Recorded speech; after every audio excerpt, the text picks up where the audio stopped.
ma tiva ku na mhaka yin'wani a hi yi twisisi, munhu a nga nyuki hikuva a tirha kumbe ku va a ri na mali, munhu i nyukisa hikuva a hlamba masiku hinkwawo. Lexi endlaka vanhu lavo tirha va nyuka ne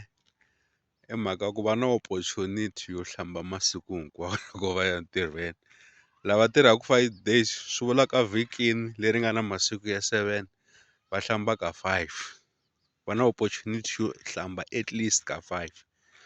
Ko va ntirho wun'we lowu loko munhu a tirha wona hambi wo ya ka wona a nga hlambangi a ku na problem, ntirho wa ku va makhaniki a ni hele ya thyaka la i nga hlambela ku ya thyaka, swi vula ku i fane i sungula i ya ku tirheni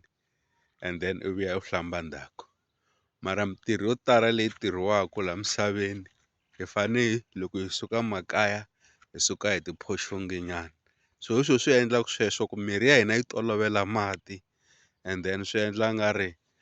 vanhu lava tirhaku va nyuka. A va nyukisi hi mali, mali a yi nyukisi na vo makhaniki a va ta va nyukile because na va makhaniki van'wani mi ta kuma ku va endla 5,000 hi siku, so hi 10 days munhu waloyo va endle 50,000, se hi 30 days i va endle 150,000. Mara mi kuma ku a nga nyukangi hi mhaka ku ntirho wa yena a wu lavi ku yini, a wu lavi ku a suka a hlambile, se i mhaka yaleyo hi fane hi khoma hi yi twisisa kahle, inkomu.